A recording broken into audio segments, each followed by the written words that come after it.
Hello everybody, and welcome to another little Eternal video, or at least the first Eternal video. I record some of these and never publish them because I'm sort of a perfectionist. In any case, what we're going to be doing today is playing a little bit of Ranked. Recently I have gotten into this Owl ramp deck because I had the cards and it looks really, really fun. So the card that this deck is built around is Aid of the Hooru, which costs 12 power, and Justice Primal for a 12 power card is not, unreasonable to get to. So what does it do? It stuns all your enemy units. You play 4 2/2 owl or 2/4/4 owls, with flying. You draw 4 cards and gain 4 armor.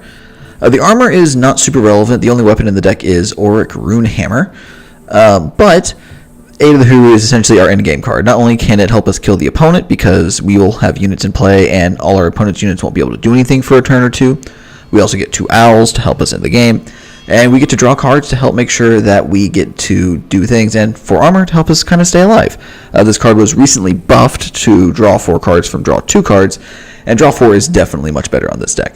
So how do we cast Aid of the Hooru as quickly as possible? Well, we have a few ways to get extra power into play. We have Find the Way to help us hit our land drops. We have Secret Pages, which actually does ramp us. We have Martial Ironthorn, which whenever we play a land, we play another land. And we have Minotaur Ambassador as a spicy 2-of, which plays 2 of our time or Justice basic lands out of our deck once it comes into play. Minotaur Ambassador plus Martial Ironthorn means you get to play 4 lands, which is incredible. And so how do we make sure that we get to the chance to play Aid of the Hooru? Our early game stuff is 4 Temple Scribes and 4 Knight Chancellor Seraphs, as well as Harsh Rules to help make sure that we don't die to aggro decks.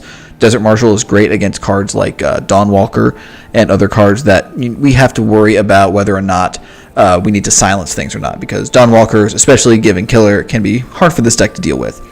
We also have Island's Choice, which not only can counter opposing Harsh Rules or other powerful cards, but it can also kill big attackers that are coming our way, like Sandstorm Titans, which you'll notice that we are not running. We are more of a late game deck than a Sandstorm Titan deck. And other big fatties like Soulfire Drake, which usually Soulfire Drake we want Desert Marshal, but other big fatties that are going to come our way.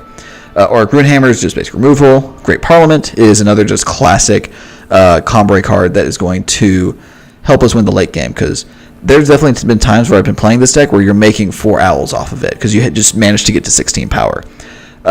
Also 4 Seek power because we do have the Primal Splash. Our only primal cards are Aid of the Hooru and Island's Choice. So we do need to hit Primal for both of these cards, which is why you'll see fewer Primal sources in the deck as opposed to the general Combray stuff. But I've been playing this for a little while. We're currently in Diamond 3 in Ranked, so we're going to go ahead and see how it goes.